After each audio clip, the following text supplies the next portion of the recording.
Hey everyone, and welcome to today's study session explainer. Look, I totally get it. IGCSE Math can feel absolutely overwhelming. You're staring at this massive syllabus, and it just feels like an endless mountain of formulas. But as your peer tutor today, I promise you, we are going to crush this together. We're going to decode the logic, spot the repeating patterns, and tackle these tricky problems step by step so you can walk into that exam room feeling absolutely unstoppable. Okay, let's dive right into our roadmap for this explainer. We'll be conquering frequent math topics, choosing the perfect graph scale, doing a step-by-step on equation graphs, setting up volume optimization, and finally, finding that maximum volume. Section 1, Conquering Frequent Math Topics, the patterns that always appear. So when you look back through historical past papers, I'm talking all the way from January 2006 to May 2013, you start to realize something awesome. Despite how giant the textbook is, examiners love testing specific patterns. If you're prepping for exams, these exact types of questions are incredibly likely to pop up in your November 2026 papers. I kind of like to think of them as two distinct boss battles. On one side, you've got equation graphs, which is all about tracking the motion of an object over time. And on the other side, volume optimization, maximizing 3D space using algebra. Honestly, just seeing these as predictable boss battles instantly lowers the math anxiety, right? We know exactly what's coming. Section 2, Choosing the Perfect Graph Scale, the Foundation of Accuracy. Before we can slay any of those bosses, though, we absolutely have to talk about setting up our axes. The sheer difference a good scale makes is wild. An inaccurate, cramped scale, it makes it literally impossible to read exact intercepts. You're just asking for plotting errors. But a maximum accuracy scale changes the game. Take the classic swimming pool past paper problem. If you use 1 centimeter for 1 unit on the x-axis and a massive 4 centimeters for every 100 units on the v-axis, it literally stretches out the curve. That simple move guarantees you can read your answers with maximum accuracy. Section 3, Step-by-step equation graphs, tracking the kinematics curve. Okay, armed with a good scale, let's jump into our first walkthrough. This is a classic kinematics problem. A stone is thrown from a cliff. The problem gives us the equation for the stone's height. H equals 30 plus 7t minus t squared. The very first logical question is, how long until it hits the sea? Well, what do we know about the sea? The height is 0, right? So we just set h to 0, factor our quadratic, and solve to get t equals 10 seconds. Bam, first point secured. Next, the exam is definitely going to ask you to complete a table of values. By substituting the missing t values like 1.5 and 5.5 back into our equation, we completely reveal the parabolic shape of the stone's flight. You can see the height goes up from 30 to 42 and then starts falling back down to 36. This is a massive victory for us because we now have the exact coordinates we need to plot our smooth curve. Let's anchor this abstract data to physical reality for a second. Notice how the highest numbers are clustered right around 3 and 4 seconds? That clustering is a massive clue. It tells us we're approaching a turning point. By definition, that's the point on a curve where the gradient is perfectly 0, representing the maximum height before the stone inevitably falls back down to the sea. So the crucial point here is that once we plot those table coordinates and draw a nice, smooth curve, the graph actually does all the heavy lifting for us. We can read the peak value directly off the apex, which happens exactly at 3.5 seconds. And what if the exam asks for the speed when the stone is 40 meters high? No problem. We just calculate the gradient by picking 2 points on the tangent and doing y2 minus y1 over x2 minus x1. In the original source paper, that gives us a neat gradient and a speed of 3 meters per second. Section 4, Setting up volume optimization, combining algebra and geometry. All right, kinematics curve conquered.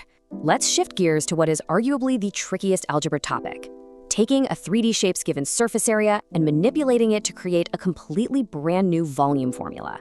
Let's look at a notorious past paper favorite, the swimming pool problem.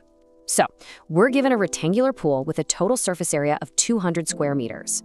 The length is y, the width is 2x, and the depth is x over 4. Having y and x mixed together in the exact same formula, yeah, that's a total recipe for a headache.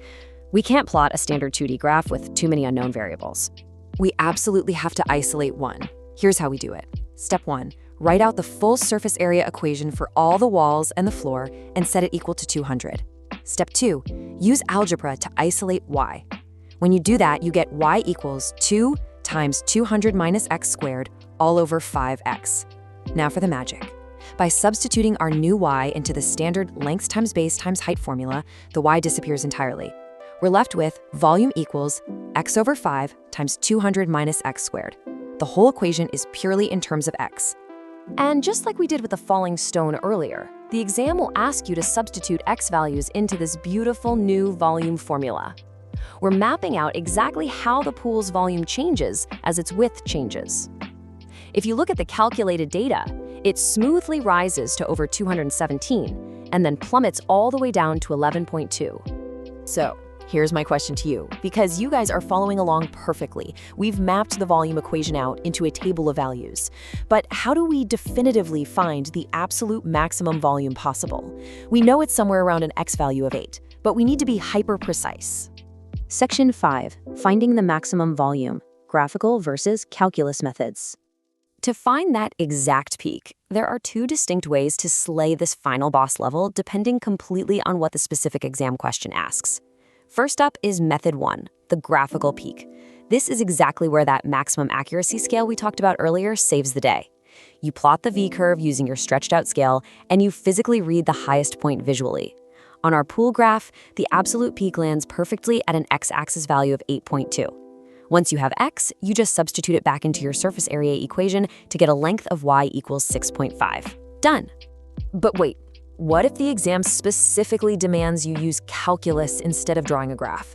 Honestly, it happens a lot. Let's consider another past paper favorite, the cuboid problem. Here, we're given a cuboid with a surface area of 50 square centimeters. And let's assume we've already done the hard work to find the volume formula. V equals 1/2 x times 25 minus x squared. Let's see how this builds using pure calculus. First, we expand the volume equation so we can work with it nicely. Then, we differentiate it to find the derivative, dv dx. Now, remember what we said about the turning point? It's where the gradient is completely flat. So we literally just set dv dx to 0. We solve 25 minus 3x squared equals 0, and we get x equals the square root of 25 over 3, which comes out to 2.89. 2.89. There it is. We found the exact base dimension needed to absolutely maximize the cuboid's volume. We perfectly isolated the turning point without having to draw a single line on a grid. Honestly, calculus is basically magic when it comes to optimization. And as your peer tutor, here is my ultimate top-tier secret to exam confidence. Always double-check your intercepts and gradients. If the calculus matches the peak of your plotted curve, you've solved it flawlessly. Literally, if you ever have extra time at the end of a paper, use calculus to check your graphical reading, or vice versa. If they match up, you just guaranteed yourself full marks on that question. So, let's recap our study session today. First, realize that you can spot patterns in these past papers. Kinematics and optimization are almost always there.